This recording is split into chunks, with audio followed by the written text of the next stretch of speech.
আসসালামু আলাইকুম। আমি সবসময় একটা কথা বলি যে সুন্দর করে কথা বলাটা শেখেন, জীবনে কোথাও ঠেকবেন না। এটা আপনাকে একটা বাড়তি মর্যাদা, বাড়তি ব্যক্তিত্ব, একটা বাড়তি সুবিধা আপনাকে এনে দিবে।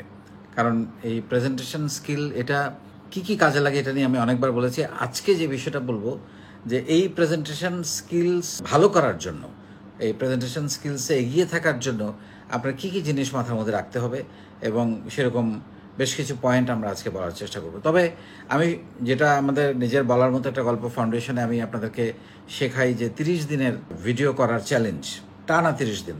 এবং সেটা আমি বলি যে আমাদের যে সেশনগুলো দেওয়া হয় সেই সেশনগুলোকে প্রেজেন্ট করে বা পড়ে আপনি সেই ভিডিওগুলো করেন, তাতে আপনি 1 নাম্বার থেকে 30 নাম্বারটা মিলাবেন, দেখবেন যে আপনার কত পরিবর্তন এসে গেছে, সাহস তৈরি হয়ে গেছে। আর যখন আপনি কথা বলবেন ক্যামেরা অন করে, ক্যামেরার স্ক্রিনে ক্যামেরার যে চোখটা, সেই চোখের দিকে তাকিয়ে কথা বলবেন, তাহলে আপনি অডিয়েন্সকে কানেক্ট করতে পারবেন। এবং এই চোখের সঙ্গে আপনি যখন ক্যামেরায় কথা বলবেন, ওই ক্যামেরার যে জায়গাটা, সেই জায়গাটাকে আপনি বা ক্যামেরাটাকে আপনার বন্ধু মনে করবেন, যে আমি আমার বন্ধুর সাথে কথা বলছি। আমি নর্মালি যেভাবে কথা বলি, যেভাবে হাসি, যেভাবে এক্সপোজ করি বা যেভাবে বডি ল্যাঙ্গুয়েজটা শো করি, ঠিক সেইভাবে আপনি আপনার বন্ধুর মতো করে কথা বলবেন। অ্যাজ লাইক এজ আপনার সামনে কেউ একজন বসে আছে, আপনি ক্যামেরার দিকে তাকিয়ে আছেন, কিন্তু কেউ একজন বসে আছে, তার সাথে আপনি কথা বলছেন। সো এটা খুবই গুরুত্বপূর্ণ। এতে করে হবে আপনি সাবলীল হয়ে যাবেন, আপনার মধ্যে জড়তা থাকবে না, আপনার মধ্যে এক ধরনের ভালো লাগা তৈরি হবে যে আমি তো আমার বন্ধুর সাথেই কথা বলছি, হোক না সেটা ক্যামেরার চোখ। সো এইটা খুবই গুরুত্বপূর্ণ, এটা একটা বিষয়। এখন যেটা মাথায় রাখতে হবে যে আপনি সুন্দর প্রেজেন্টেশনের জন্য, সুন্দর করে কথা বলার জন্যে আপনার আসলে কি জিনিসগুলো দরকার। প্রথমে যেটা দরকার সেটা হচ্ছে আত্মবিশ্বাস। মানে আপনি যে বিষয়ে কথা বলছেন সে বিষয়ে যদি আপনার জ্ঞান না থাকে, সে বিষয়ে যদি আপনার পড়াশোনা না থাকে, সে বিষয়ে যদি আপনার জানা না থাকে, তাহলে আপনি কোনো দিনই আত্মবিশ্বাসের সঙ্গে কথা বলতে পারবেন না। এই আত্মবিশ্বাসটা খুব গুরুত্বপূর্ণ। যে টপিক নিয়ে আপনি কথা বলবেন সেটা সম্পর্কে আপনাকে আগে একটু পড়ে জেনে বুঝে তারপর আসতে হবে। So this is number 1। Number 2 হচ্ছে সহজ ভাষার ব্যবহার। খুব বড় বড় আপনি শব্দ ব্যবহার করলেন যেগুলোর মিনিংই সবার কাছে পরিচিত না, সেরকম শব্দ আপনি সায়েন্সের কিছু টার্মিনোলজি বললেন, কমার্সের কিছু টার্মিনোলজি বললেন, দরকার নেই। সেগুলোকে স্বাভাবিকভাবে সুন্দর সহজ ভাষায়ও কিন্তু বলা যায়, এবং সেটা মাথায় রাখতে হবে। এবং বাচনভঙ্গি খুবই গুরুত্বপূর্ণ। আমরা যেটাকে বলি শুদ্ধ উচ্চারণ। 100% শুদ্ধ উচ্চারণ তো ভেরি ডিফিকাল্ট। যারা হয়তো কবিতা আবৃত্তি করে বা অন্যান্য কাজ করে তাদের জন্য সুবিধা, কিন্তু আমরা যারা বোঝাতে চাই, আমার সামনে যে কাস্টমার বসে আছে, আমার সামনে যে ব্যাংক বসে আছে, আমার সামনে যে ইনভেস্টর বসে আছে, বা আমি কোথাও গিয়ে মঞ্চে দাঁড়িয়ে কথা বলছি, আমার সামনে অগণিত দর্শক বসে আছে, তাদেরকে মাথায় রেখে আপনাকে কথা বলতে হবে। এবং আপনি যাদের সঙ্গে কথা বলছেন তাদের সঙ্গে কানেক্ট করতে হবে। আপনি এমন একটা কথা বলছেন যা তাদেরকে কানেক্ট করে না, তারা হয়তো ঘুমিয়ে গেছে। এবং আই কন্ট্যাক্ট খুব গুরুত্বপূর্ণ। আপনি কানেক্ট করার জন্য তার চোখের দিকে তাকিয়ে আপনাকে কথা বলতে হবে। এখন ক্যামেরার চোখের দিকে তাকিয়ে কথা বলছেন, তখন মানুষের চোখের দিকে তাকিয়ে কথা বলবেন, তখন আপনি কিন্তু সেভাবে আপনি তাকে বোঝাচ্ছেন। আর অডিয়েন্স তো চারিদিকে থাকে। আপনি যদি মঞ্চে কথা বলেন, আমি সেটার কথা বলছি, সেটা তো চারিদিকে থাকে। আপনি একটু হাঁটাহাঁটি করে সবাইকে অ্যাটেনশনটা দিলেন, সবার যেদিকেই যাচ্ছেন হেঁটে সেদিকে তার চোখের দিকে তাকিয়ে কথা বলবেন। এবং এটা খুবই গুরুত্বপূর্ণ। এতে হয় কি, আপনি তাদের অভিব্যক্তিগুলো বুঝতে পারেন। তারপর হচ্ছে বডি ল্যাঙ্গুয়েজ। এই যে আমি কতটুকু হাত নাড়াবো, কতটুকু চোখ নাড়াবো, কতটুকু মুখ আমার স্মাইল থাকবে না, শক্ত হয়ে আসবে। সিরিয়াস কোনো কথা তো আর আমি স্মাইল দিয়ে বলতে পারবো না, সিরিয়াস কথা একটু সিরিয়াসলি বলতে হবে।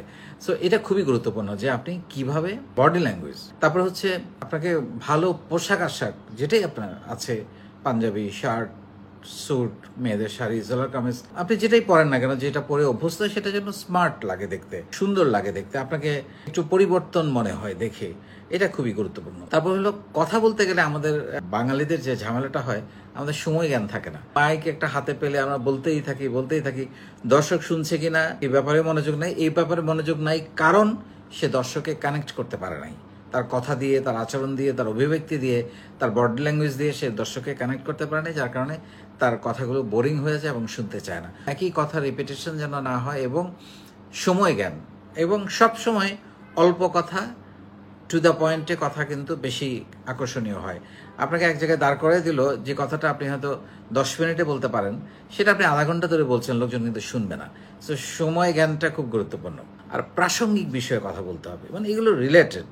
আপনি প্রাসঙ্গিক না হলে ওই যে কন্টাক্ট হারাবে, সময় জ্ঞানটা হারাবে।